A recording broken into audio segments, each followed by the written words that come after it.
Nous allons essayer un peu d'entrer dans l'église pour voir. Parce que le Saint-Esprit doit être vécu, doit être manifeste dans la vie de tout croyant. Alors, j'aimerais que vous puissiez un peu nous parler des facteurs qui permettent de diagnostiquer qu'on peut voir comme ça l'absence du Saint-Esprit dans une église. Il y a beaucoup de choses autour desquelles les gens disent que waouh, il y avait une atmosphère de l'esprit. Il y avait une forte onction. Une forte onction. Alors qu'en réalité, il ne s'agit pas toujours de l'esprit de Christ qui est défini par Christ lui-même comme l'esprit de vérité. Si le Saint-Esprit est décrit et défini par Christ comme l'esprit de vérité et que la vérité c'est Christ et que la vérité c'est la parole authentique de Christ, ça veut dire qu'il y a désormais des facteurs à travers lesquels on peut reconnaître que ça ce n'est pas l'esprit de vérité, peu importe les sensations que ça peut produire. Et parmi ces facteurs, prenons comme premier facteur les traditions d'hommes. Ça c'est quelque chose que nous sommes en train de connaître aujourd'hui, mais qui ne date pas d'aujourd'hui. Mais le problème, c'est que les scribes et les pharisiens, leur foi reposait sur quelque chose qui va au-delà de la loi de Moïse. C'est ce qu'on appelle les lois orales, la tradition, les traditions d'hommes, les traditions des ancêtres, de leurs ancêtres bien sûr. Voilà pourquoi Jésus leur disait, malheur à vous, scribes et pharisiens, car vous annulez le commandement de Dieu, notamment la Torah de Moïse, au profit de vos traditions. Malheureusement, la plupart de nos églises sont aujourd'hui de moins en moins bibliques et de plus en plus traditionnelles. On peut retrouver ça dans n'importe quelle dénomination. Le christianisme actuel repose plus sur des dogmes. Parce que quand on parle des traditions, c'est tout ça. Des dogmes, des conventions, des choses que certaines personnes ont décidé de mettre en place pour une raison ou une autre et qui constituent une autorité même doctrinale. C'est-à-dire que ces choses-là sont considérées un peu comme la parole infaillible de Christ. Mais il y a aussi le légalisme. Lorsque le Saint-Esprit est absent dans une œuvre, dans une assemblée, dans une communauté, vous allez remarquer cette absence-là par le légalisme. Le légalisme, c'est la tendance à s'assurer, ou plutôt se rassurer de son salut par le mérite ou encore par ses propres œuvres. Là où il y a légalisme, il n'y a pas assurance du salut. Parce que l'assurance de notre salut, le Saint-Esprit nous l'a fait vivre par la foi pleinement tournée vers l'œuvre que Christ a accomplie. La justification que nous avons reçue, il y a le forcing. Vous savez, quand il n'y a plus l'Esprit de Dieu, l'homme se bat. C'est le même esprit avec le légalisme. On sent que ce n'est plus le Saint-Esprit qui est à l'œuvre. On sent que c'est l'homme. C'est le forcing, c'est le marketing, le culte de l'homme. Vous remarquez qu'aujourd'hui, de plus en plus dans des églises, il y a un culte démesuré de la personnalité des leaders, des pasteurs. Je n'arrive jamais à comprendre comment on peut arriver devant une église et à l'entrée, ou plutôt sur le mur de l'église, il y a tout un gros dessin ou une grande photo de l'homme et sa femme, le pasteur et son épouse, comme si on venait dans leur maison, alors que bibliquement d'ailleurs, l'épouse du pasteur est une sœur dans l'église. L'église est conduite par le collège des anciens. Donc si même il fallait suivre cette logique-là, il devait y avoir la photo du pasteur et du collège pastoral qui dirige. Mais c'est pour dire que le culte de l'homme a pris une proportion telle que les gens ne sont plus inquiétés. Quand c'est comme ça, ça veut dire que le Saint-Esprit n'a plus de place. Il y a aussi les stratégies humaines. Vous savez, lorsque le Saint-Esprit se retire, ou plutôt ne constitue pas le fondement d'une œuvre ministérielle, on branche de plus en plus dans les stratégies humaines. C'est pour ça qu'il y a beaucoup de stratégies pour attirer la foule. On doit organiser ceci pour convaincre les jeunes, un peu de journées d'amusement et tout ça, parce qu'il faut être stratège pour attirer les jeunes et tout ça. Malheureusement, toutes ces personnes que nous avons gagnées à l'église, pas à Christ, mais à l'église. Gagner à l'église. Oui, gagner à l'église. Parce qu'il y a une chose, c'est une chose que de gagner les âmes à l'église, c'est autre chose que de gagner les âmes à Christ. Les âmes sont gagnées à Christ par l'évangile, par la révélation de Christ crucifié. Les âmes sont gagnées à l'église par des invitations, par des mobilisations, par toutes sortes de stratégies qu'on peut mettre en place pour qu'ils se sentent à l'aise. Et malheureusement, pour les maintenir, il faut continuer avec les mêmes stratégies humaines.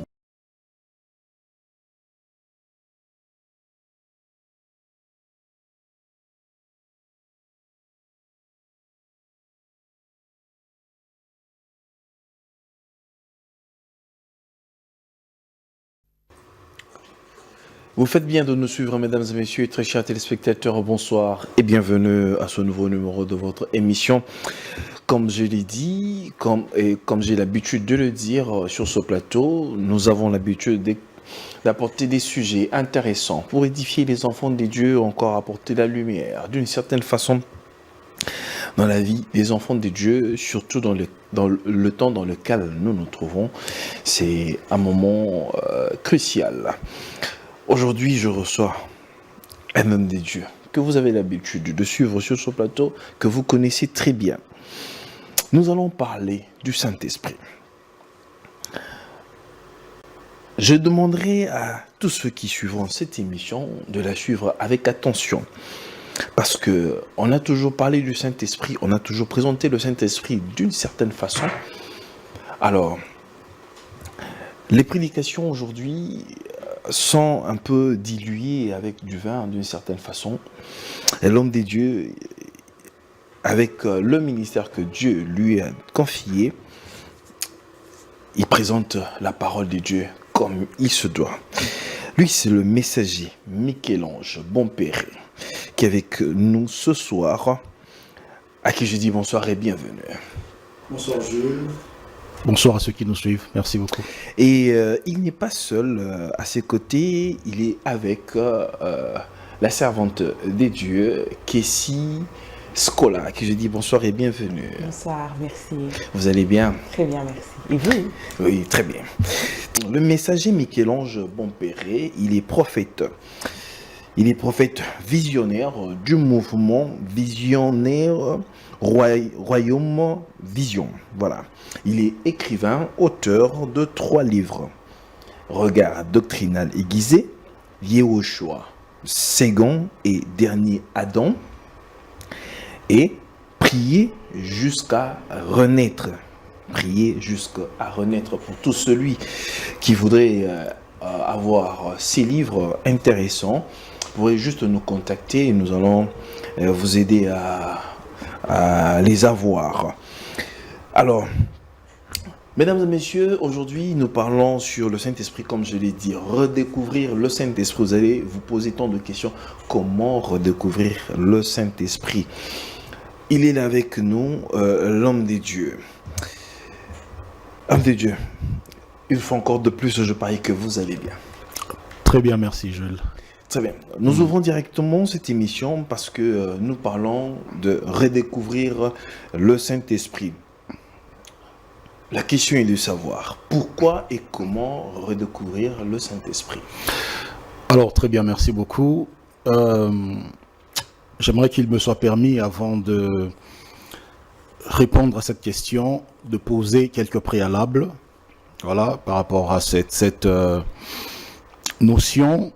Le premier préalable que j'aimerais poser, c'est celui que nous connaissons tous, le fait de recevoir le Saint-Esprit. Le Seigneur Jésus nous a promis dans sa parole, et tel que confirmé par l'apôtre Pierre dans Actes des Apôtres, le chapitre 2, alors qu'on lui pose la question « Que faire donc, frères, pour être sauvés ?»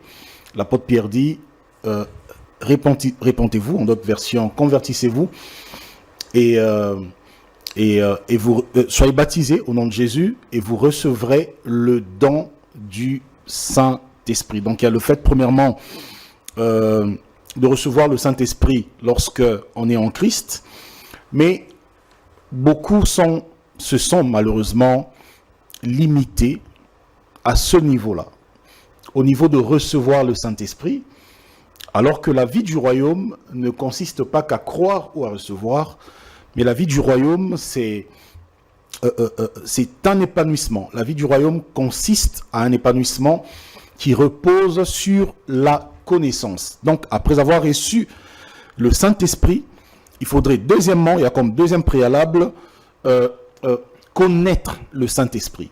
Ça veut dire avoir de la précision biblique sur la nature ou encore l'identité du Saint-Esprit ainsi que ses attributs.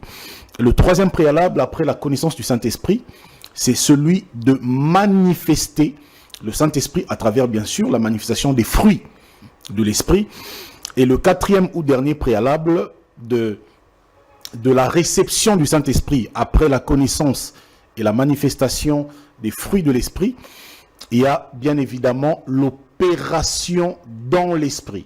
Donc, on reçoit le Saint-Esprit pour le connaître, pour que bien sûr par lui nous connaissons Christ. On reçoit le Saint-Esprit pour manifester les fruits de l'Esprit et on reçoit le Saint-Esprit pour être capable d'opérer en lui, d'opérer dans le Saint-Esprit. Et on va comprendre toutes ces choses-là au fur et à mesure que nous serons en train d'avancer. Alors, à la question de savoir pourquoi et comment recevoir le Saint-Esprit, pourquoi redécouvrir. Ok. Redécouvrir déjà parce que on parle d'une redécouverte lorsqu'il s'agit de quelque chose ou d'une personne qui a déjà été présentée autrefois. D'accord? Quelque chose ou une personne qui a déjà été découverte, mais d'une découverte de laquelle on s'est détourné. D'accord? Donc, nous savons que l'évangile a été prêché premièrement par le Seigneur Yahushua, le Seigneur Jésus, et après sa mort, sa résurrection, son ascension, cet évangile a été confirmé et détaillé à travers la doctrine apostolique. Et bien, 2000 ans après Christ et les apôtres, l'Église s'est malheureusement écartée, détournée de beaucoup de notions fondamentales liées à la foi. Et donc pour cela, il y a lieu en ce temps de la fin d'expérimenter une redécouverte qui est simplement un retour au fondement, un retour à ce qui a été présenté autrefois par le Seigneur Jésus. Alors, pourquoi redécouvrir le Saint-Esprit? Premièrement, parce que le Saint-Esprit, c'est Dieu en nous. Le fait de savoir que le Saint-Esprit, c'est Dieu en nous, on comprend que découvrir ou redécouvrir ou connaître de nouveau le Saint-Esprit, c'est rentrer dans un élan de connaissance de Dieu, de l'action de Dieu. D'accord? Deuxièmement, pourquoi, redécouvrir le Saint-Esprit? Eh bien, parce que le Saint-Esprit est l'exécutant du salut en nous. L'œuvre du salut présentée dans l'évangile de Christ a des exécutants, plutôt, je dirais, a des acteurs. Je vais le mentionner. Le premier acteur du salut, c'est Dieu lui-même. Dieu agit en tant qu'acteur du salut dans la première phase qu'on appelle le plan du salut. Donc, le plan de la rédemption. Le plan de la rédemption. Avant notre existence, l'apôtre Paul nous dit, notamment dans Romains chapitre 8, que ceux qu'il a connus d'avance, donc nous, les rachetés, qu'il a connus d'avance, il nous a fait passer par l'élection de la grâce, il nous a prédestinés, il nous a appelés. Ça, c'est la première phase du salut. Avant, bien sûr, l'œuvre de la croix.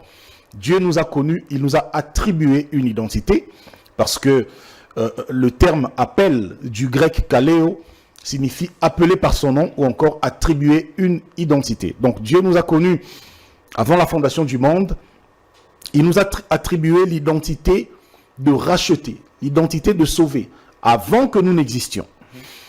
Le deuxième acteur qui va rentrer en scène, c'est Christ. Christ, c'est la dimension de l'incarnation. Parce que je précise ici qu'il n'y a pas trois dieux. D'accord? Dieu est un, mais il a des dimensions de manifestation par rapport... Voilà, ou des fonctions, bien sûr, par rapport à chaque œuvre, chaque objectif qu'il a à atteindre. Dans la dimension première, Dieu est esprit, et l'apôtre Paul nous dit qu'il habite la lumière inaccessible.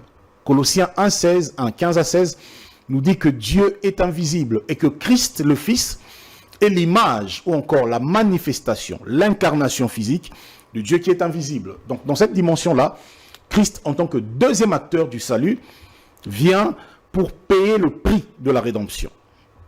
Donc, Christ, c'est la dimension du prix, c'est la dimension du sacrifice, c'est la dimension de la rançon.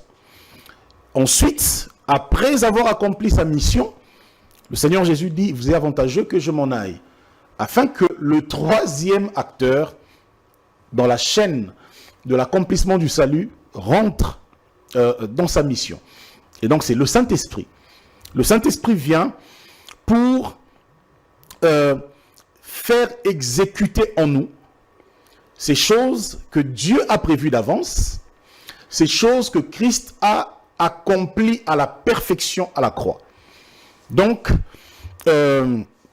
redécouvrir le Saint-Esprit, c'est rentrer dans la dynamique de l'expérience d'accord, de tout ce que Christ a accompli.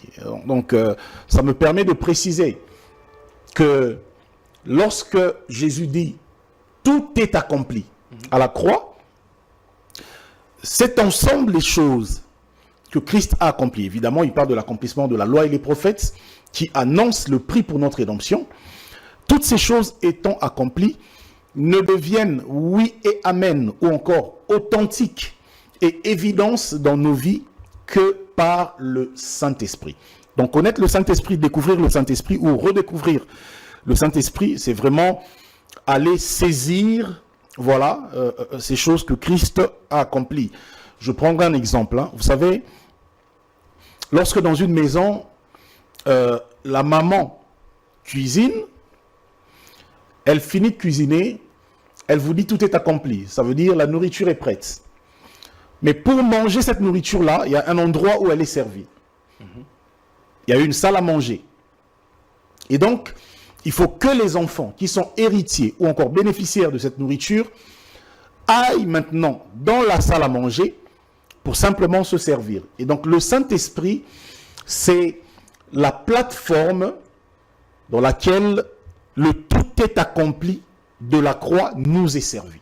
Donc, connaître le Saint-Esprit, c'est justement posséder l'héritage de tout ce que Christ a accompli pour nous. Et aussi, pourquoi, encore une fois, redécouvrir le Saint-Esprit? Eh bien, c'est parce que le Saint-Esprit est l'empreinte de Dieu en nous. Quand je parle de l'empreinte de Dieu, ça veut dire que c'est par le Saint-Esprit que le divin peut commencer à se manifester dans des hommes autrefois naturels. C'est par le Saint-Esprit que l'homme naturel en Adam, que nous étions, devient l'homme surnaturel en Christ. Et comme dernier élément, pourquoi redécouvrir le Saint-Esprit? Parce que le Saint-Esprit est la plateforme de l'action de Christ. En d'autres termes, quand on parle du corps de Christ, quand on parle de l'œuvre que Christ a accomplie, toutes ces choses-là ne s'opèrent que dans une plateforme qu'on appelle le Saint-Esprit. Et donc, pas de Saint-Esprit, pas de Christ. Pas de Saint-Esprit, pas d'expérience de la victoire de la croix. Eh bien, pas de Saint-Esprit, le christianisme ne devient rien d'autre que la morale. Très bien. Jordi, si tu peux m'aider avec une mise au point, ça me ferait énormément du bien. Alors, quand vous êtes en train de parler du Saint-Esprit, c'est l'état de cette personne, ou bien de ce croyant, est déjà passé par la nouvelle naissance. Pour avoir le Saint-Esprit, il faut passer par l'étape de la nouvelle naissance, avoir cru au Seigneur Jésus-Christ et naître de nouveau.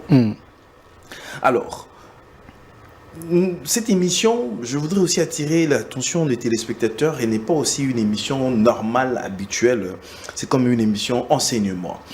Parce que nous sommes en train de parler du Saint-Esprit, j'aimerais de manière beaucoup plus claire que vous puissiez nous définir qui est le Saint-Esprit. Ok. Et comment le définir? Qui est le Saint-Esprit et comment le définir? Très bien. Alors, comme vous l'avez dit, c'est une émission que nous voulons purement pédagogique. Et pour cela, nous allons recourir aux Écritures. Je vais demander à la servante de Dieu, Casey Scola, de nous prendre Jean chapitre 4, le verset 24. Nous allons lire ce premier texte. Je préviens que on va quand même prendre beaucoup de textes aujourd'hui parce que nous voulons nous servir de cette opportunité pour enseigner correctement la parole de Christ. Très bien. Jean 4, 24. Jean 4, 24. Dieu est esprit, et il faut que ceux qui l'adorent en esprit et en vérité. Ok. Dieu est esprit. Je crois que c'est un texte qu'on utilise souvent pour évoquer la question des vrais adorateurs qui doivent adorer le Père en esprit et en vérité. C'est très bien, mais on oublie quelque chose ici, très souvent d'ailleurs, c'est que dans Genèse chapitre 1er, la Bible nous dit au commencement Dieu. D'accord? Dans Jean chapitre 1er, Jean va aussi dans la même démarche. Au commencement était la parole était avec Dieu, la parole était ou encore est Dieu. Donc, Genèse 1 et Jean 1 nous ramènent Dieu à l'origine. Ça veut dire que dans chaque texte que nous lisons, la vérité la plus fondamentale à découvrir dans les Écritures, c'est d'abord ce qui concerne Elohim. Ce n'est pas ce qui concerne l'homme. C'est que l'homme est, il est par rapport à ce que Elohim est, par rapport à ce que Elohim fait. Alors, dans ce texte-là, de Jean 4, que la sœur vient de lire, la parole nous dit que Dieu est esprit. Donc, quand on parle du Saint-Esprit, la première notion que nous avons à retenir, c'est que le Saint-Esprit n'est pas un agent de Dieu. D'accord? Même si dans la dimension des fonctions, comme je l'ai dit, Dieu s'est organisé de sorte que chaque manifestation de lui constitue, ou plutôt consiste à une œuvre à accomplir. Mais nous devons comprendre que Dieu est un, parce que Deutéronome 6.4 nous le dit, Shema Israël, Adonai Eloheinu, Adonai Ehad. Écoute Israël, l'Éternel, ton Dieu est un. D'accord? Dieu étant un et par essence esprit. Donc le Saint-Esprit, déjà, ce n'est pas une chose, parce que très souvent, on entend les gens dire c'est. D'accord? En lingala, on dit Eza. Molimo Eza Awa. Non. Le Saint-Esprit, c'est Dieu lui-même dans sa dimension, je dirais, dans sa dimension missionnaire. Parce que Dieu a des dimensions. Sa dimension missionnaire parce que Dieu a des objectifs à atteindre sur la terre. Il y a la dimension de Dieu dans le ciel, il y a la dimension de Dieu opérant sur la terre à travers les hommes. Et lorsque Dieu doit agir sur terre à travers les hommes, il vient par son esprit habitant dans l'homme. D'ailleurs, le tout premier témoin de la lumière qui est Christ dans les Écritures, dans Genèse chapitre 1, c'est l'Esprit de Dieu. La Bible nous dit dans Genèse 1, le verset 1er et le verset 2, qu'il y avait les ténèbres sur la surface de la terre, la surface de l'abîme, et l'Esprit de Dieu se mouvait au-dessus des eaux. Et donc cet Esprit de Dieu qui se mouvait au-dessus des eaux dit ou encore déclare que la lumière soit. D'accord? Et Jean chapitre 1er, du verset 6 jusqu'en bas, nous informe que cette lumière qui a été déclarée dans Genèse chapitre 1er n'est rien d'autre que Christ. Et donc, Dieu esprit, ou plutôt le Saint-Esprit, c'est Dieu lui-même qui vient dans la forme esprit habitant dans l'homme pour rendre témoignage de Christ. Mais deuxièmement, toujours pour attester que Dieu est un, il y a d'autres écritures qui nous enseignent, ou plutôt nous renseignent, que le Saint-Esprit n'est personne d'autre que l'Esprit de Christ. D'accord? Si Dieu est esprit, et que Dieu est un, et que Christ est la manifestation ou l'incarnation physique de Dieu, eh bien le Saint-Esprit doit aussi être identifié à Christ. Voilà ce que les Écritures nous enseignent. Nous allons prendre 1 Jean, chapitre 4, le verset 1 à 3. 1 Jean, chapitre 4, 1 à 3, pour parler d'abord de la venue en chair de Christ, avant de parler de sa venue en esprit. Très bien. 1 Jean, chapitre 4. Oui. Bien-aimés, n'ajoutez pas foi à tout esprit, mais éprouvez les esprits pour savoir s'ils sont de Dieu, car plusieurs faux prophètes sont venus dans le monde. Reconnaissez à ceux-ci l'Esprit de Dieu, tout esprit qui confesse Jésus-Christ, venu en chair et Dieu. Ok.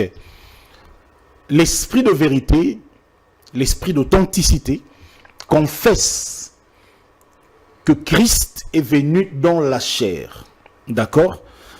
Et Christ manifesté en chair, Paul appelle ça le mystère de la piété. Dans 1 Timothée chapitre 3, le verset 16, il dit le mystère de la piété est grand, car Dieu a été manifesté en chair. On ne va pas s'attarder sur ça. Ça, c'est la dimension de la première venue ou de la première manifestation de Christ. Mais au-delà de ça, il y a la deuxième venue de Christ que nous n'évoquons pas souvent, très souvent dans l'enseignement eschatologique. Quand on parle de la seconde venue de Christ, on parle de sa descente sur les monts des Oliviers, sa descente future, bien sûr. Mais nous allons voir ici que le Seigneur lui-même dit quelque chose dans Jean chapitre 14, le verset 16 à 18. Jean 14, 16 à 18. Je crois que ceux qui nous suivent auront aussi le temps de Dans cette vérifier. c'est une venue aussi. C'est une venue, bien sûr. Jean 14, 16. Et moi, je prierai le Père, et il vous donnera un autre consolateur, afin qu'il demeure éternellement avec vous, l'Esprit de vérité, que le monde ne peut recevoir, parce qu'il ne le voit point et ne le connaît point. Tu peux t'arrêter là un moment. L'Esprit de vérité. Christ dit en ce moment-là, au moment où il est, parce qu'il faut contextualiser les Écritures, au moment où il s'adresse aux apôtres, il dit que l'Esprit de vérité existe, mais le monde ne le voit pas et ne le connaît pas. D'accord? Mais il dit que cet Esprit de vérité va demeurer. L'Esprit de vérité que lui va demander au Père va demeurer en eux. Alors c'est qui cet Esprit de vérité? On continue. Car il demeure avec vous. Il demeure avec vous dans le présent. Et il sera avec vous. Et il sera avec vous. Je ne vous laisserai pas orphelin. Je viendrai à vous. Ok. Je ne sais pas si on a compris cette écriture. Le Seigneur Jésus nous informe que cet Esprit de vérité qui viendra sur, ou plutôt dans les apôtres, il dit, il demeure déjà avec vous. Et ensuite, il sera. Ça veut dire, il est avec vous, c'est dans le présent, dans une forme, et il sera, c'est dans une forme future, notamment ce qui s'est passé lors de la Pentecôte. Et pour cela, il faut qu'il s'en aille. Et maintenant, il dit, la suite c'est quoi? Tu peux reprendre le texte pour être précis. Je reprends. Oui. 16. Et moi, je prierai le Père, et il vous donnera un autre consolateur, afin qu'il demeure avec vous éternellement. L'Esprit de vérité, que le monde ne peut recevoir, parce qu'il ne le voit point et ne le connaît point. Mais vous, vous le connaissez, car il demeure avec vous, et il sera en vous. Je ne vous laisserai pas orphelin, je viendrai à vous. Ok. Encore un peu de temps, et le monde ne me verra plus. Ok. Mais vous me verrez, Voilà. car je vis, et vous vivrez aussi. Voilà. Donc, le Seigneur Jésus fait une promesse. D'abord, il dit, l'Esprit de vérité demeure avec vous ou parmi vous. Et l'apôtre Jean l'atteste dans Jean, je crois, chapitre 1er. Il dit, la parole s'est faite chair, elle a habité parmi nous. Maintenant, le Seigneur dit que l'Esprit de vérité habite, demeure avec vous. Mais seulement, je reviendrai, je ne vous laisserai pas orphelin. Là, il ne fait pas la promesse eschatologique de son retour physique. Non. Il fait la promesse de sa deuxième venue en tant qu'esprit de vérité pour demeurer parmi les saints. Et donc, quand on parle du Saint-Esprit, on parle de Dieu, on parle de Christ qui a vécu sur terre au 1er siècle et qui est revenu dans sa forme spirituelle. Est-ce qu'on peut vérifier ça? Bien sûr, dans Romains chapitre 8, le verset 9. Romains 8. Romains 8, 9, et puis on prendra 1 Pierre, chapitre 1, 10 à 12. Mais on prend d'abord Romains 8, 9. Romains 8, 9. Oui. Pour vous, vous ne vivez pas selon la chair, mais selon l'Esprit, si du moins l'Esprit de Dieu habite en vous. Si quelqu'un n'a pas l'Esprit de Christ, il ne lui appartient pas. Ok. Ce texte parle à la fois de l'Esprit de Dieu, à la fois de l'Esprit de Christ. Bon, finalement, on appartient à Dieu en ayant quel esprit? Esprit de Dieu ou l'Esprit de Christ. Mais au fait, c'est un même esprit. Celui qui a le Saint-Esprit a l'Esprit de Dieu, a l'Esprit de Christ. D'accord? On va encore vérifier ça dans 1 Pierre chapitre 1er, le verset 10 à 12. 1 Pierre 1, 10 à 12. 1 Pierre 1, 10 à 12.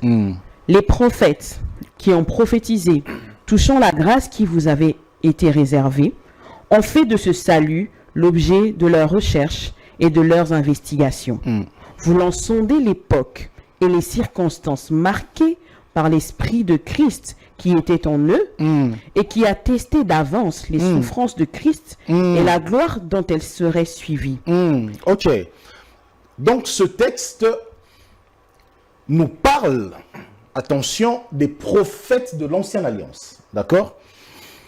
Qui ont prophétisé et qui ont voulu sonder le temps, sonder les circonstances et la période d'accomplissement de toutes les prophéties messianiques.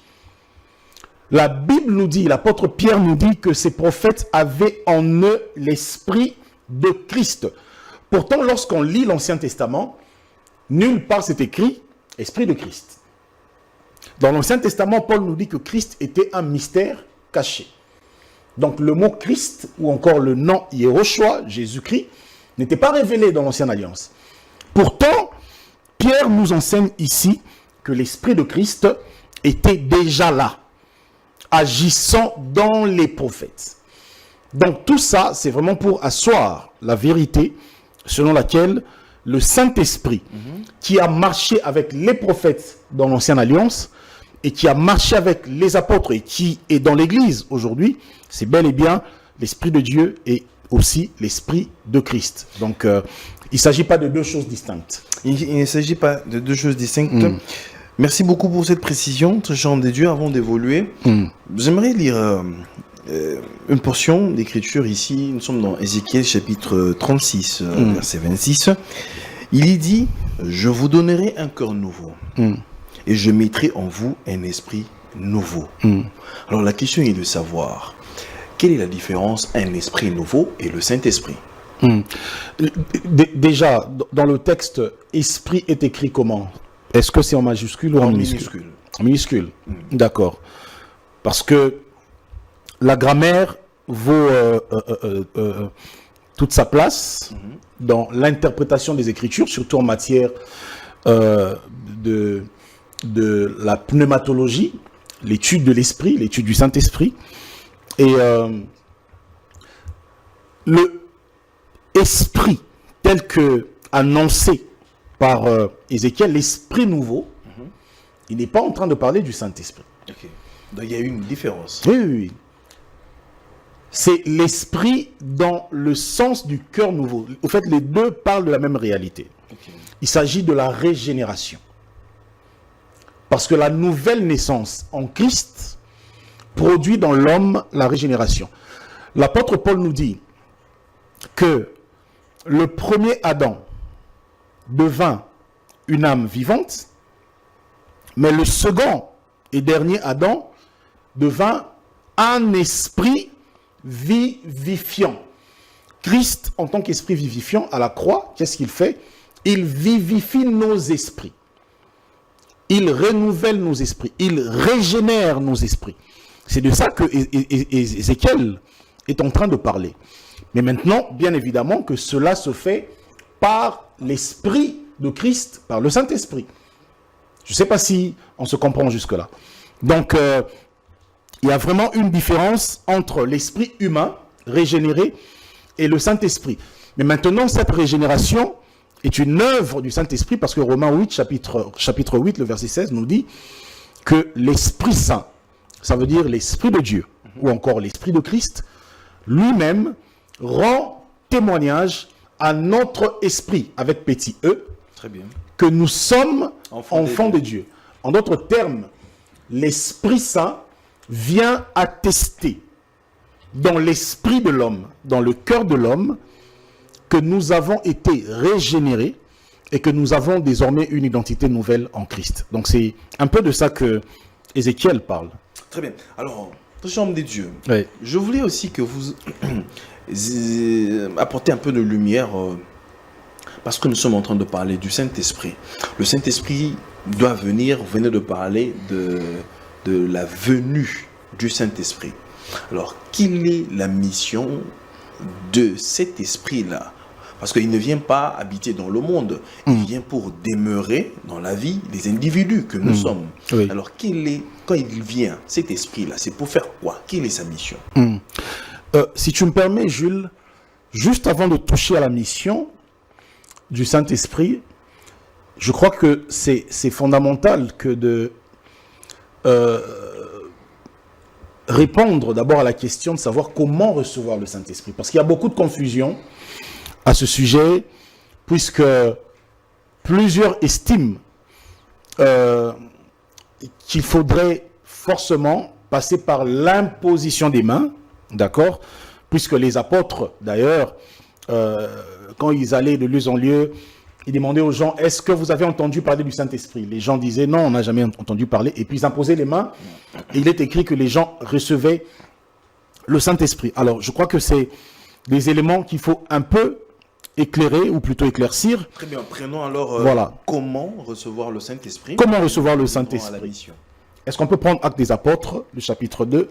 S'il y a eu une formule magique, tout ça là. Actes chapitre 2, le verset 36 à 38. Acte 2, 36 à... Acte 2, 36 à 38. 36 à 38, je lis. Acte 2. Que toute la maison d'Israël Oui. sache donc avec certitude que Dieu a fait Seigneur et Christ, ce Jésus que vous avez crucifié. Après avoir entendu ce discours, ils eurent le cœur vivement touché, et ils dirent à Pierre et aux autres apôtres, « Hommes, frères, que ferons-nous » Pierre leur dit, « Répentez-vous et que chacun de vous soit baptisé au nom de Jésus-Christ pour le pardon de vos péchés, et vous recevrez le don du Saint-Esprit. » Ici, nous sommes à la toute première prédication évangélique des apôtres. Quand je parle de la prédication évangélique, je parle du témoignage de la croix. Parce que c'est ça l'évangile. L'apôtre Paul dit dans Corinthiens que les Juifs cherchent la sagesse, plutôt les miracles. Les Grecs cherchent la sagesse ou la philosophie, mais nous prêchons Jésus-Christ crucifié. Et c'est ce message-là que Pierre va proclamer dans Acte 2, et après quoi, ceux qui étaient touchés, notamment les Juifs et les prosélytes, lui posent la question, « Homme frère, que faire pour être sauvé ?» Pierre va dire, « Répentez-vous, convertissez-vous, que chacun de vous soit baptisé au nom de Jésus pour la rémission de vos péchés, le pardon de vos péchés, et vous recevrez le don du Saint-Esprit. » En d'autres termes, l'apôtre Pierre est en train de nous apprendre ici que la conversion à Christ a deux conséquences. La première, c'est la rémission des péchés, le pardon des péchés. La deuxième, c'est le don du Saint-Esprit. Je ne parle pas ici du don spirituel ou des dons spirituels que le Saint-Esprit opère, mais je parle ici du Saint-Esprit lui-même en tant que don de Christ dans l'homme. D'accord? Et maintenant, ça veut dire que, conformément à l'enseignement de base des apôtres, on reçoit le Saint-Esprit lorsqu'on place sa foi en Christ crucifié. Ça veut dire que il ne s'agit pas ici d'une prédication émotionnelle, il ne s'agit pas de la motivation, de la prospérité, du matérialisme et tous ces autres messages avec lesquels on sature l'Église aujourd'hui. Mais il faut, comme Pierre, rendre témoignage de Christ crucifié, de sorte que le message de la croix produise dans l'homme qui l'écoute la conviction du péché. Et en ce moment-là, la personne ouvre son cœur à Christ. Et lorsqu'on ouvre son cœur pour recevoir la vie de Christ, parce qu'on ne donne pas sa vie à Jésus, on reçoit la vie de Jésus. Ça, il faut encore préciser. Parce qu'un mort ne donne pas, un mort doit recevoir pour revenir à la vie et pour être capable de donner. Et après cela, on reçoit le Saint-Esprit comme don de Dieu. Donc jusque-là, les choses sont très claires. Maintenant, il faut comprendre que la pratique d'imposition des mains que les apôtres opéraient ça et là, je vais expliquer un peu quelque chose. L'église primitive n'était pas une église parfaite, du point de vue humain, d'accord? Spirituellement, l'église est parfaite, elle est sans tache. Parce que souvent, on a l'impression que les problèmes d'ignorance ont commencé aujourd'hui. Non, ça ne date pas d'aujourd'hui. Dieu se fait connaître avec le temps, avec l'évolution. Quand nous lisons les Actes des Apôtres, il y a beaucoup de sujets qui faisaient l'objet de beaucoup de controverses, entre, j'allais dire, de beaucoup de contradictions, même entre les apôtres. Il y a eu le sujet de la circoncision, il y a eu le sujet des viandes sacrifiées aux idoles, toutes ces choses-là. Il y avait beaucoup de notions que les apôtres n'ont eu à maîtriser qu'avec le temps. Et notamment aussi la question du baptême du Saint-Esprit, ou plutôt de comment recevoir le Saint-Esprit. Les gens qui ont parlé en langue dans les Écritures après l'imposition des mains, ça ne veut pas dire qu'ils ont reçu le Saint-Esprit après imposition des mains. Non. L'imposition des mains, le parler en langue qui s'en est suivi, est une manifestation. C'était un signe. Le signe vient démontrer qu'il y a quelque chose qui existe à l'intérieur, mais qui doit se manifester, qui doit donner un indicateur, d'accord? Pour qu'on atteste, un signal, pour qu'on atteste que véritablement, ces personnes ont reçu le Saint-Esprit. Si vous permettez, oui. Je vous interromps pas, oui. Homme de Dieu. Oui. Parce que vous êtes en train de parler des signes. Oui. Est-il obligatoire pour qu'une personne qui a reçu le Saint-Esprit puisse parler en langue, par exemple? Justement, ce n'est pas obligatoire déjà, parce que encore qu'il faut faire la différence entre parler en langue et parler en langue. Il y a aussi de parler en langue fabriquée. Non, je ne parle même pas des langues fabriquées. Ah, ok. Mais toujours dans les Écritures, Okay.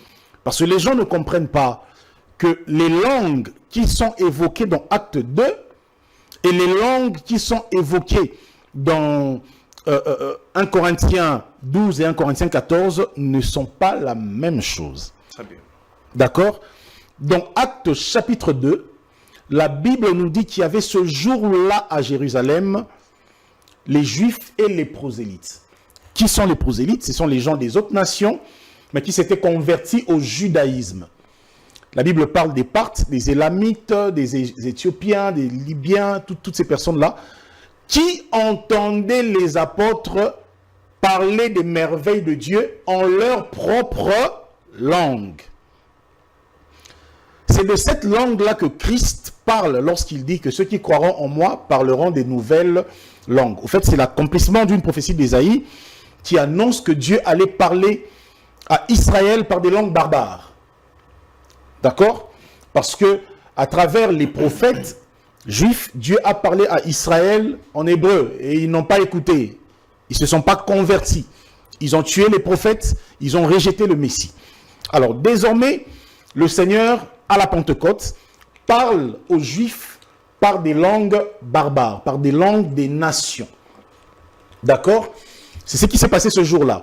Donc, les langues qui ont été parlées, donc Actes des Apôtres, chapitre 2, si je peux les ramener à nos langues aujourd'hui, ça serait un peu comme le Kikongo, le Swahili, l'anglais, l'espagnol, d'accord? Donc, ce n'était pas des langues des anges. Alors que les langues dont il s'agit dans 1 Corinthiens 12, dans 1 Corinthiens 14, là, ce sont des langues en tant que dons spirituels. Il n'y a pas de limite. Ça peut être des langues des hommes, bien sûr, mais ça peut aussi, et d'ailleurs c'est essentiellement, des langues de l'esprit. Voilà pourquoi Paul dit, dans ce cadre-là, que celui qui parle en langue dit des mystères. Pourquoi il dit des mystères? Parce que c'est incompréhensible. Et il faut une interprétation, non pas à la manière des hommes, mais par l'Esprit de Dieu, par l'Esprit prophétique. Parce que Paul dit que celui qui parle en langue prophétise. D'accord? Donc, ça veut dire que le parler en langue comme nous le vivons n'est pas forcément un signe du baptême du Saint-Esprit. Et tout le monde n'est pas obligé de parler en langue parce que c'est un don spirituel. Et l'apôtre Paul pose la question, tous parlent-ils en langue? Tous prophétisent-ils? La réponse est non. Donc on ne peut pas résumer l'action ou le don du Saint-Esprit par le parler en langue. Le Saint-Esprit, c'est le sceau de la rédemption. Le Saint-Esprit, c'est Dieu, au fait, en nous, pour attester l'authenticité de notre salut. Et le salut, c'est quelque chose de beaucoup plus grand que la manifestation d'un don spirituel. Il faut qu'on comprenne ça et qu'on sorte de cette confusion. Et d'ailleurs, par rapport à cette histoire de parler en langue, là maintenant, je vais dans la troisième dimension. Il y a aussi des langues des démons. Ça, il ne faut pas oublier. Il y a aussi des langues fabriquées, des langues imitées, des langues parlées par imitation. Tout simplement. Il y a même des écoles aujourd'hui où on apprend aux gens comment parler en langue. Donc là, on passe encore, on va au-delà du premier parler en langue, qui est la langue du témoignage, ou plutôt qui sont des langues du témoignage prophétique de la révélation de Christ. Ça, c'est dans Acte 2. On passe au-delà du deuxième parler en langue, qui consiste aux langues esprit, aux langues spirituelles, j'allais dire. Et on va maintenant dans des langues fabriquées, des langues imitées, et des langues qu'on peut apprendre à l'école. Donc ça, c'est vraiment pour dire que ça n'a rien à voir du tout avec le signe du don du Saint-Esprit ou du baptême du Saint-Esprit. Oui. Voilà. Alors, je voulais, avant de finir ce point-là, qu'on lise aussi un texte, Actes des Apôtres, chapitre 10, 42 à 48. Acte 10, 42 à 48, le temps que la sœur n'arrive, parce que j'étais en train de dire que les apôtres étaient dans la pratique d'imposer les mains aux gens qui n'avaient pas encore manifesté un signe extérieur de la présence du Saint-Esprit.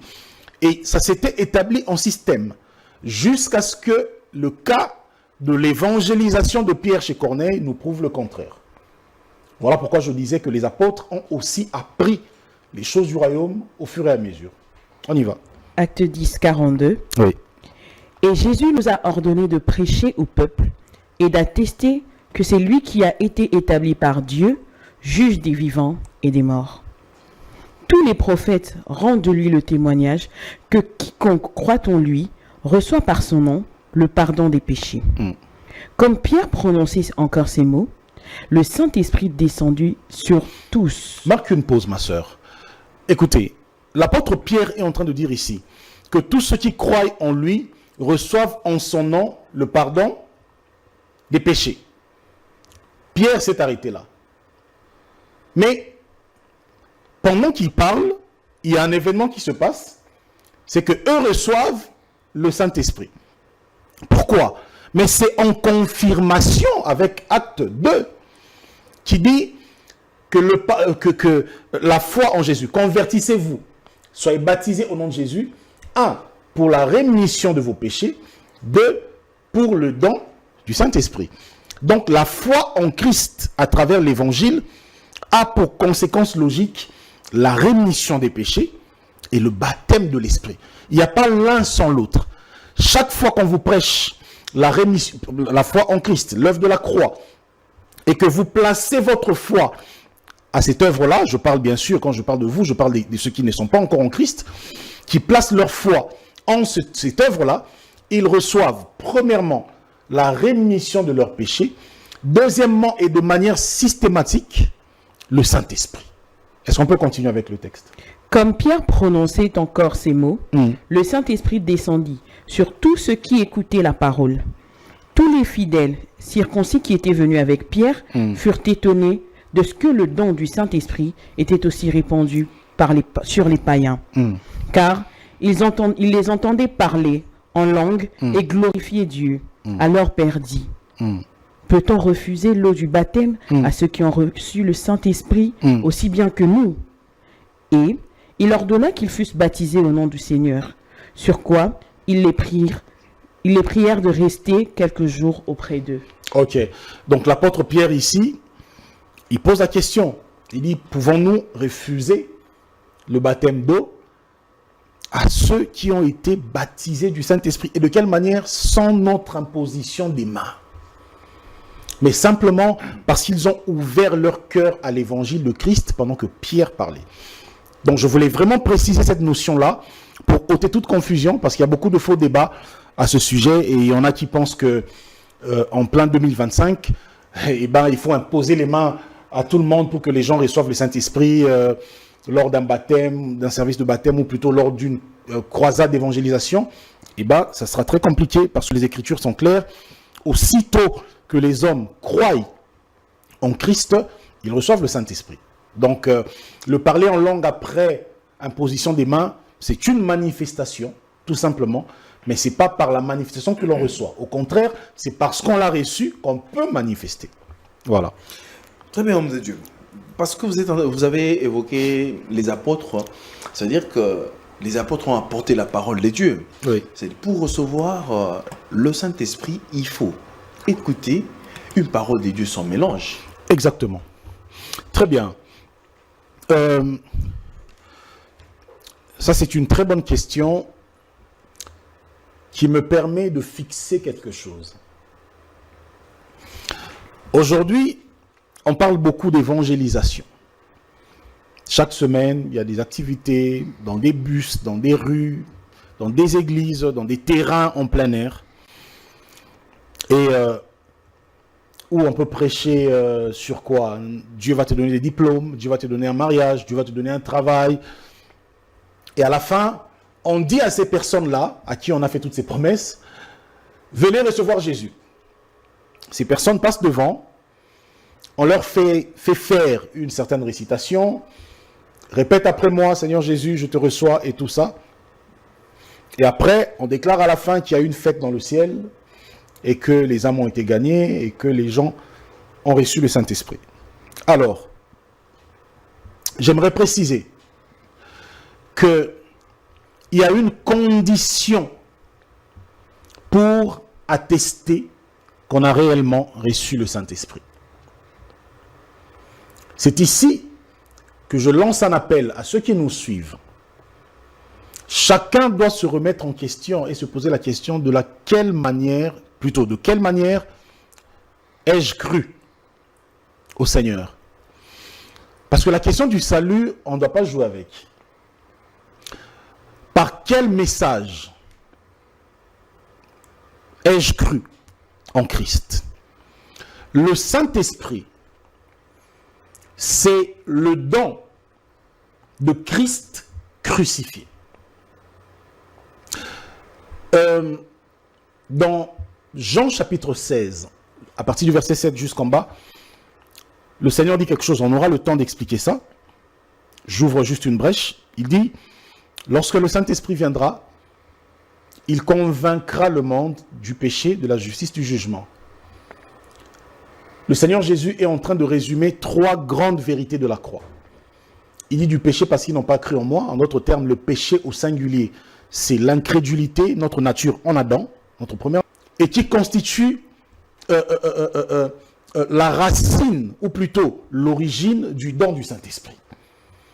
Voilà pourquoi, et dans Acte 2, et dans Acte 10 chez Corneille, les apôtres, ou plutôt l'apôtre Pierre, a rendu un seul témoignage, Christ crucifié. Et donc, le Saint-Esprit est la conséquence de notre foi en Christ crucifié, de notre foi à l'œuvre de la croix. Donc, si on n'a pas été évangélisé par le message de la croix, on ne connaît pas le salut et on n'est pas dans le salut. Waouh. Parce que le salut, c'est la croix. C'est très intéressant. Et donc, à partir de ce moment-là, l'esprit qui nous agite dans les émotions, dans les sensations, c'est un autre esprit. Ce n'est pas le Saint-Esprit. Ce n'est pas le Saint-Esprit. Oui, parce que l'apôtre Paul, attention, nous parle aussi, nous avertit sur ce qui apporte un autre évangile, un autre Christ et un autre esprit. Donc, pour être rassuré que nous sommes connectés à la même source, qui est l'esprit de Christ, il faut que le témoignage de Christ crucifié constitue le fondement de notre foi. Très bien, merci beaucoup, homme de Dieu. Nous allons évoluer parce que vous avez défini le Saint-Esprit, vous avez vous avez parlé de comment recevoir le Saint-Esprit. Nous allons essayer un peu d'entrer dans l'église pour voir. Parce que le Saint-Esprit doit être vécu, doit être manifeste dans la vie de tout croyant. Alors, j'aimerais que vous puissiez un peu nous parler des facteurs qui permettent de diagnostiquer, qu'on peut voir comme ça l'absence du Saint-Esprit dans une église. Merci beaucoup, Jules. Ça, c'est une très bonne question. Parce que il y a beaucoup de choses autour desquelles les gens disent que waouh, il y avait une atmosphère de l'esprit. Il y avait une forte onction. Une forte onction. Alors qu'en réalité, il ne s'agit pas toujours de l'esprit de Christ qui est défini par Christ lui-même comme l'esprit de vérité. Si le Saint-Esprit est décrit et défini par Christ comme l'esprit de vérité, et que la vérité c'est Christ, et que la vérité c'est la parole authentique de Christ, ça veut dire qu'il y a désormais des facteurs à travers lesquels on peut reconnaître que ça, ce n'est pas l'esprit de vérité, peu importe les sensations que ça peut produire. Et je peux en énumérer quelques-uns parmi ces facteurs. Prenons comme premier facteur les traditions d'hommes. Les traditions. Les traditions d'hommes. Ça, c'est quelque chose que nous sommes en train de connaître aujourd'hui, mais qui ne date pas d'aujourd'hui.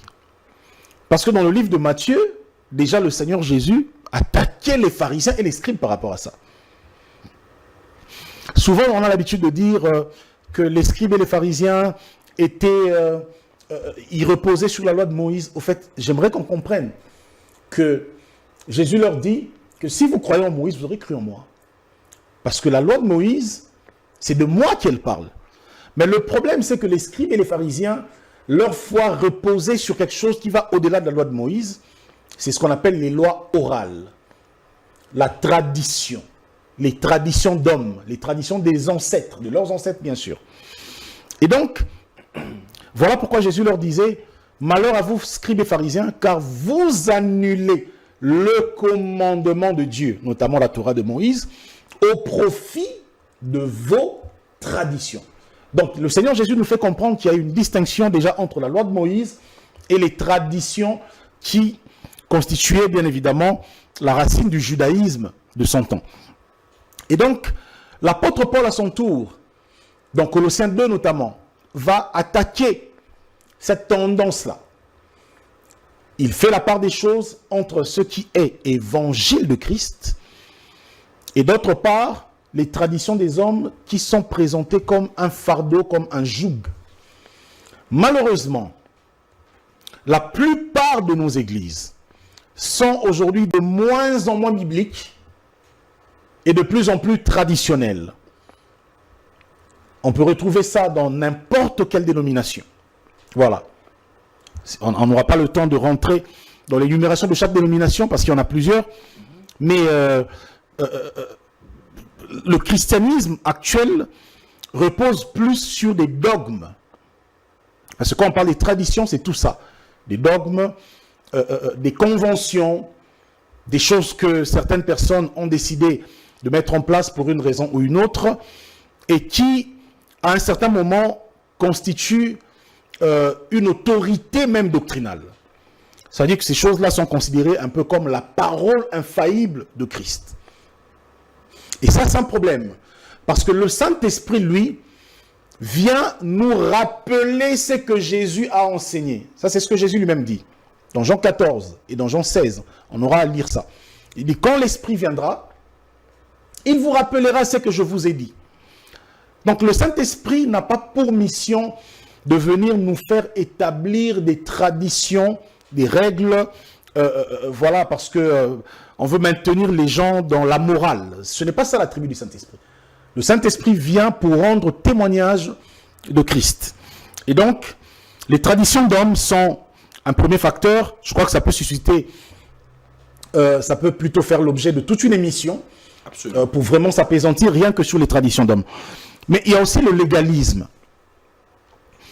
Lorsque le Saint-Esprit est absent dans une œuvre, dans une assemblée, dans une communauté, vous allez remarquer cette absence-là par le légalisme. Le légalisme, c'est la tendance à s'assurer, ou plutôt se rassurer de son salut par le mérite ou encore par ses propres œuvres. D'accord? Et je ne parlerai même pas de se rassurer parce que là où il y a légalisme, il n'y a pas assurance du salut, malheureusement. Parce que l'assurance de notre salut, le Saint-Esprit nous l'a fait vivre par la foi pleinement tournée vers l'œuvre que Christ a accomplie à la croix. La justification que nous avons reçue de l'œuvre de la croix, un point trait. Mais quand il y a légalisme, on nous fait comprendre que la sanctification n'est plus un fruit ou plutôt une œuvre de l'Esprit, du Saint-Esprit, mais elle devient une forme de prix que l'homme doit payer tous les jours pour mériter, comme pour acheter son salut. Alors dans ce cas, Christ n'est plus la rançon, le sacrifice de Christ n'est plus suffisant pour nous rassurer et pour nous garantir le salut acquis à la croix. Et le légalisme, c'est vraiment quelque chose de très dangereux que nous aurons aussi le temps de développer. Il y a aussi comme facteur, il y a le forcing. Vous savez, quand il n'y a plus l'Esprit de Dieu, l'homme se bat. C'est le même esprit avec le légalisme, mais cette fois-là, c'est maintenant dans ce qu'on peut considérer comme les œuvres ministérielles. On sent que ce n'est plus le Saint-Esprit qui est à l'œuvre, on sent que c'est l'homme. C'est le forcing, c'est le marketing, le culte de l'homme. Vous remarquez qu'aujourd'hui, de plus en plus dans des églises, il y a un culte démesuré de la personnalité des leaders, des pasteurs.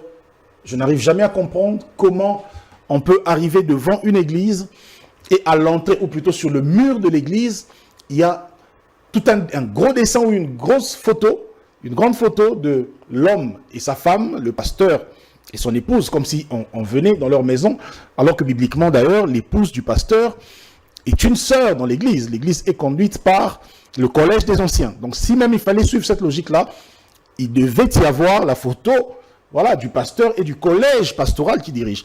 Mais voilà, ça c'est une parenthèse. Mais c'est pour dire que le culte de l'homme a pris une proportion telle que les gens ne sont plus inquiétés. Quand c'est comme ça, ça veut dire que le Saint-Esprit n'a plus de place.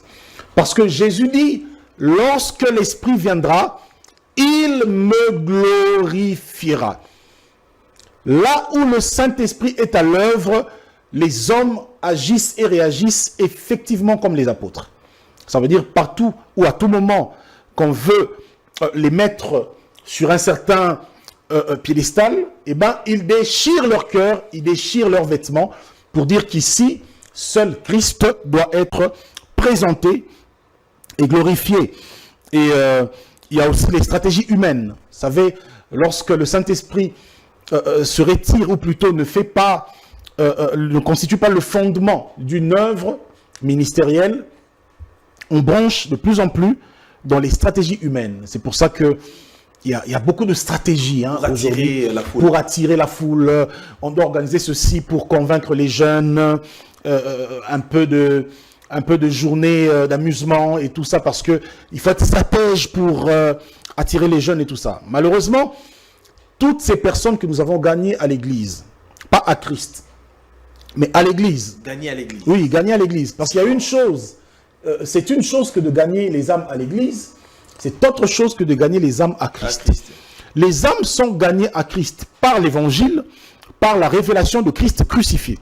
Les âmes sont gagnées à l'église par des invitations, par des mobilisations, par toutes sortes de stratégies qu'on peut mettre en place pour qu'ils se sentent à l'aise. Et malheureusement, pour les maintenir, il faut continuer avec les mêmes stratégies humaines. Et donc, nous avons aussi la liturgie. La liturgie, je suis désolé pour ceux qui l'ont normalisée, mais c'est un grand signe de l'absence du Saint-Esprit. Parce que là où il y a mouvance du Saint-Esprit, il y a un dynamisme dans l'opération. il y a dans les opérations, il y a un dynamisme dans le culte, il y a un dynamisme dans le service de Dieu. L'Esprit de Dieu ne peut pas être cet esprit liturgique qui nous donne une manière de commencer, de cheminer et de conclure toutes les rencontres chrétiennes. On sait par où ça commence, on sait comment ça s'achève. Ça, c'est pas l'Esprit de Dieu, ça c'est la liturgie, c'est une œuvre humaine. On peut encore prendre, si tu me permets, d'autres cas. Il y a aussi le confort dans les péchés.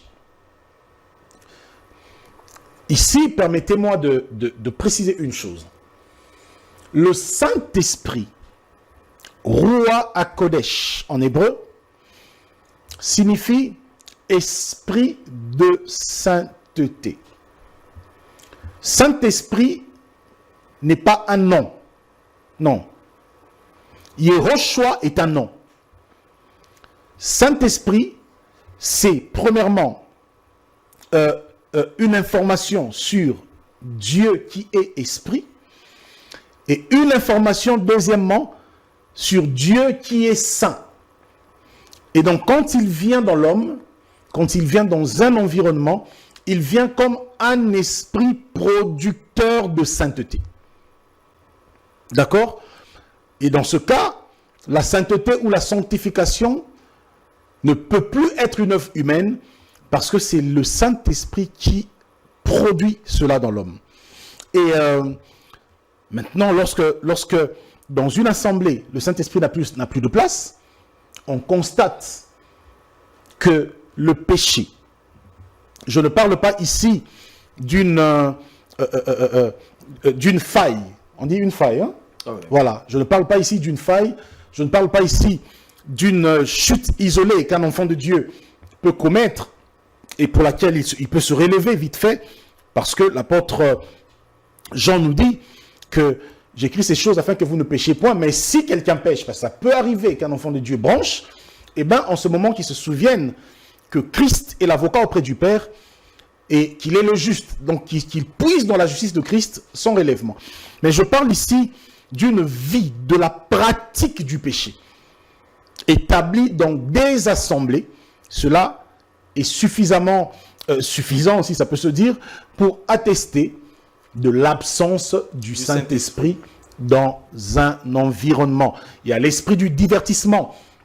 Aujourd'hui, lorsqu'on observe le monde chrétien, on ne sent pas des gens qui sont en train de poursuivre les objectifs du royaume.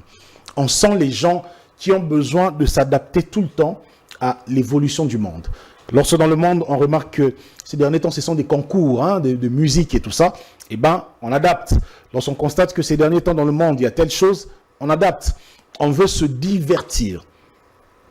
L'esprit du divertissement est un signe qui atteste de l'absence du Saint-Esprit, parce que le Saint-Esprit n'est pas un esprit du divertissement. Le Saint-Esprit est un esprit missionnaire. Voilà pourquoi dans Acte 1, le Seigneur dit aux apôtres, ne vous dispersez pas encore. Attendez l'Esprit. Vous recevrez une puissance, le Saint-Esprit survenant sur vous, alors vous serez mes témoins. Où? En Judée, en Samarie, en Jérusalem, jusqu'aux extrémités de la terre. En d'autres termes, lorsqu'on reçoit le Saint-Esprit, on reçoit l'Esprit de Dieu qui nous rend capables de rentrer dans la mission qui consiste à atteindre les vrais objectifs du royaume. Très bien. Alors, je demanderai juste à mon réalisateur aujourd'hui, accorde-moi juste, je crois, quelques minutes pour chuter. Il nous reste juste 2 points pour mettre terme à cette émission. Merci beaucoup et que Dieu te bénisse. Alors, homme de Dieu, poursuivons toujours dans cette même ordre d'idées. Éclairez-nous sur les attributs du Saint-Esprit et comment s'assurer de l'action du Saint-Esprit. Ok. Est-ce que la sœur Déborah, évidemment dans l'église. Oui. Est-ce que la sœur qui est Siskola peut nous prendre Jean chapitre 16? On est en train de parler en courant, faute de temps, mais ça c'est vraiment des sujets qui peuvent faire l'objet de tout un séminaire, toute une école biblique. Voilà. Mais Dieu aidant, on va se rattraper. Qu'on ait autant d'émissions. Autant d'émissions. Jean 16, à partir du verset 7 jusqu'au verset 9. Jean 16, 7 à 9. Oui. Cependant, je vous dis la vérité. Il vous est avantageux que je m'en aille, car si je ne m'en vais pas, le consolateur ne viendra pas vers vous. Mais si je m'en vais, je vous l'enverrai. Et quand il sera venu, il convaincra le monde en ce qui concerne le péché, la justice et le jugement. En ce qui concerne le péché, parce qu'il ne croit pas en moi. La justice, parce que je vais au Père et que vous ne me verrez plus. Le jugement, parce que le prince de ce monde est jugé. Le Saint-Esprit a pour premier attribut dans la Nouvelle Alliance la conviction du péché, de la justice et du jugement. Parce que ces trois convictions-là constituent les trois matières fondamentales de la doctrine et de l'expérience du salut. Ça veut dire, si on ne les a pas compris, on n'a pas compris le salut. D'accord? On n'a pas compris l'œuvre que Christ a accomplie à la croix. Et donc, le Saint-Esprit a pour premier attribut de nous convaincre. Au fait, quand on parle de convaincre là, c'est créer la conscience dans l'homme. La conscience de ton péché. Voilà pourquoi Paul dit dans Romains que tous ont péché et sont privés de la gloire de Dieu. Cette information-là, avant que l'homme ne soit sauvé, le Saint-Esprit commence par mettre en lui cette information de notre condamnation en Adam. Et ensuite, la deuxième fonction, le deuxième attribut, c'est la conviction de la justice. Pourquoi? Parce que nous sommes condamnés en Adam, nous sommes justifiés par Christ seul. Et dans Romains chapitre 5, puisque le temps ne nous permet pas de rentrer encore dans les Écritures pour lire, dans Romains chapitre 5, l'apôtre Paul nous dit que de même que par la désobéissance d'un seul, ça veut dire Adam, par une seule offense, tous ont été condamnés, par un seul acte de justice, tous ont été justifiés. Donc c'est de cette justice-là que le Saint-Esprit rend témoignage. En d'autres termes, après que le Saint-Esprit ait fait comprendre à l'homme sa condamnation en Adam, le Saint-Esprit passe à la vitesse supérieure, il donne à l'homme la révélation de notre justice en Christ. De notre justice par l'œuvre de la croix. La justice, bien évidemment, par imputation. Et la troisième conviction, c'est la conviction du jugement. Pourquoi? Parce que pour ceux qui ont été justifiés en Christ, le diable devient un ennemi vaincu, un ennemi jugé. D'accord? Ça veut dire que l'Église n'a pas besoin d'attendre le jugement dernier quand Satan sera enchaîné. Voilà pourquoi le Seigneur pouvait déjà dire avant que je vous donne le pouvoir de marcher sur les serpents et les scorpions, sur toutes les forces des ténèbres, rien ne pourra vous nuire. Pourquoi? Parce que Satan, pour ceux qui sont en Christ, devient un ennemi jugé. Et ça, c'est les trois premières missions ou les trois premiers attributs du Saint-Esprit que nous aurons bien sûr le temps de rappeler. Mais il y a aussi, si on peut prendre rapidement, Jean 14, 26, qui nous donne un autre attribut important du Saint-Esprit. Est-ce qu'on peut le prendre? Jean 14, 26. Jean 14, 26. Oui. Mais le Consolateur, l'Esprit Saint, que le Père enverra en mon nom, vous enseignera toutes choses et vous rappellera tout ce que je vous ai dit. Ok. Cet attribut de Christ, plutôt du Saint-Esprit, on ne pouvait pas l'omettre, on ne pouvait pas ne pas le citer, vu combien il est important. Parce qu'il y a plusieurs attributs. Je crois qu'on aura des émissions et des émissions pour ça. Absolument. Mais à ce niveau-ci, le Seigneur Jésus dit que l'Esprit de vérité, lorsqu'il viendra, le Saint-Esprit, il vous enseignera. Mais attention, puisqu'il y a enseigné et enseigné, ou plutôt enseignement et enseignement, le Seigneur Jésus circonscrit cet enseignement-là. Il dit, il vous rappellera tout ce que je vous ai dit. En d'autres termes, le Saint-Esprit, c'est celui qui maintient, c'est l'agent qui maintient la doctrine de Christ dans l'Église. Le Saint-Esprit, c'est le défenseur, c'est le gardien de la doctrine de Christ. De sorte que lorsque le message de Christ est renversé, les hommes de Dieu, les prédicateurs qui prétendent avoir le Saint-Esprit, et qui ne défendent pas le message, ou plutôt qui ne vont pas dans le sens de la restauration du message de Christ, ne sont malheureusement pas sous l'influence du Saint-Esprit. C'est ce que Christ dit. Là où il y a le Saint-Esprit, l'apôtre, le prophète, l'évangéliste, tout ce que vous voulez, qui a le Saint-Esprit, va essentiellement être conduit, non pas de sa propre résolution, mais par la puissance du Saint-Esprit, à rappeler le message de Christ, à défendre le message de Christ, à garder l'authenticité de l'évangile de Christ. Donc je pense que c'est ce qu'on peut dire pour ce soir par rapport aux attributs du Saint-Esprit, puisqu'il y a énormément des choses qu'on peut énumérer, mais on aura le temps parce qu'il y a aussi le côté manifesté en nous. La vie du royaume, hein, dans Romains 14, 17, la Bible nous dit, ou plutôt Romains 17, 14, je ne sais pas si j'ai inversé, que le royaume de Dieu, ce n'est pas le manger et le boire. Le royaume de Dieu, c'est la justice, la paix et la joie par le Saint-Esprit.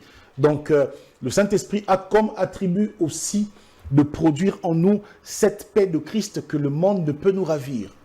D'accord? Le fait que beaucoup d'enfants de Dieu meurent dans des dépressions, dans des suicides, dans ces genres de situations, atteste aussi l'absence du Saint-Esprit. Je ne dirais pas seulement l'absence du Saint-Esprit, mais un détachement du Saint-Esprit. Parce que avoir le Saint-Esprit est une chose, s'attacher au Saint-Esprit et s'épanouir dans le Saint-Esprit, c'est autre chose. Très bien. Alors, une dernière question. Aujourd'hui, on finit par là. La plénitude du Saint-Esprit. Est-ce un statut ou une expérience renouvelée? Très bien. Très bien. La plénitude du Saint-Esprit, contrairement à ce que beaucoup peuvent croire, ce n'est pas un statut, c'est une expérience. Au fait, c'est à la fois un statut et une expérience. Attention, on parle des choses de l'esprit.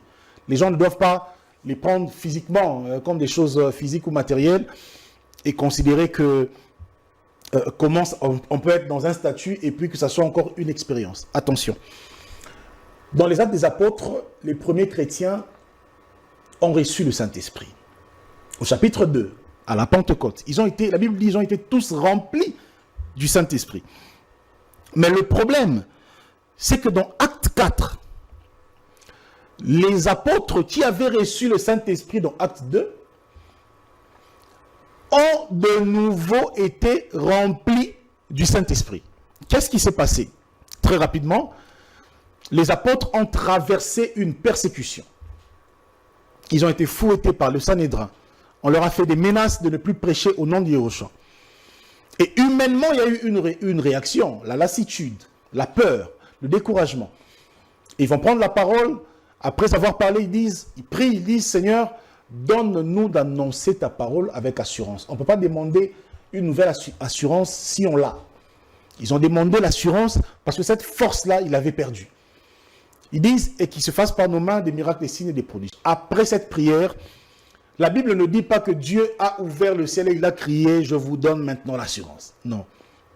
La réponse de Dieu à cette prière, c'est qu'ils furent de nouveau remplis du Saint-Esprit. Ceux qui étaient remplis du Saint-Esprit dans Acte 2 ont encore été remplis du Saint-Esprit dans Acte 4 pour continuer de faire l'œuvre missionnaire. Voilà pourquoi dans Éphésiens, l'apôtre Paul dit, ne vous enivrez pas de vin, c'est de la débauche, mais soyez au contraire remplis du Saint-Esprit. Paul donne un impératif comme un ordre, mais il s'adresse à qui? Pas aux païens. Il s'adresse aux frères qui étaient déjà dans le Seigneur, dans la foi, dans le Saint-Esprit. Mais il leur dit quotidiennement, soyez remplis du Saint-Esprit. Donc, la plénitude du Saint-Esprit, c'est en même temps un statut, en même temps une expérience renouvelable. Je crois qu'à la prochaine émission, on va essayer d'expliquer la distinction entre le Saint-Esprit simplement comme gage du salut et le Saint-Esprit comme revêtement, comme cette plénitude qui se renouvelle. Est-il aussi possible qu'une personne, après avoir reçu le Saint-Esprit, et le perdre? Ce n'est pas possible parce que le Saint-Esprit, c'est le sceau de la rédemption. Le Saint-Esprit, c'est la signature de Dieu pour dire que votre salut est scellé, du moins par rapport à la doctrine. Maintenant, je sais que plusieurs amèneraient ça à l'histoire de beaucoup abandonneront la foi et tout ça. Ça, c'est vraiment autre chose. Parce que quand on parle de la foi, on parle aussi de la doctrine. Hein. Voilà, abandonner la foi, c'est s'écarter de la doctrine de Christ, c'est embrasser d'autres doctrines. Et ça n'a rien à voir avec le Saint-Esprit comme gage du salut. On aura expliqué ça prochainement. Merci beaucoup, très cher homme de Dieu. Mesdames et messieurs, nous sommes arrivés à terme de cette émission. Vous qui nous avez suivis, que vous aimez, en fait, et que vous avez aimé cette émission et qu'elle vous a absolument béni. En tout cas, soutenez-nous, ça nous fera énormément du bien pour continuer cette œuvre. Alors, homme de Dieu, un mot pour clore, mettre fin à cette émission. Je dirais d'ailleurs, ça c'est une première partie parce qu'on aura autant de parties, autant de séries d'émissions, mais pour la nuit du Saint-Esprit de ce vendredi 22 août. Très bien. Alors, j'invite les frères, les sœurs qui veulent approfondir ce message parce que comme vous l'aurez constaté, on a vraiment couru derrière le temps. Et il y a beaucoup à dire. Nous n'avons même pas eu le temps d'ouvrir des facteurs très prophétiques par rapport à la doctrine du Saint-Esprit.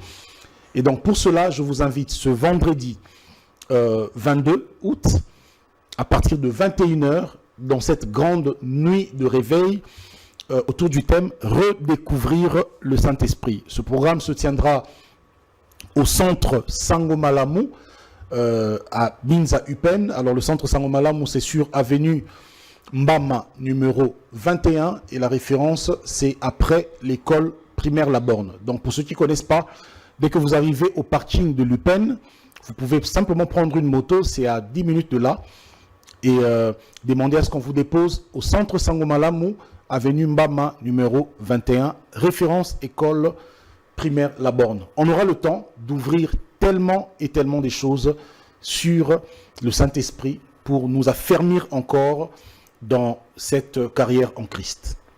En tout cas, merci beaucoup, très cher homme de Dieu, de répondre à notre invitation et de nous éclairer, en tout cas, sur ce chapitre 1. C'est moi qui te remercie, très cher Jules. Merci. En tout cas, je dis aussi merci à la servante de Dieu, Kessie Scola, d'être là ce soir. Mesdames et messieurs, on se dit au revoir par ici.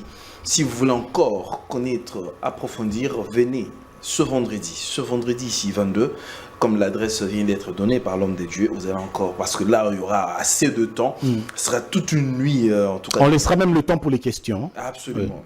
Et vous allez redécouvrir le Saint-Esprit. Ce sont de moments merveilleux dans la présence de Dieu. Je parie que vous serez énormément bénis. Merci beaucoup à Jordi, merci beaucoup à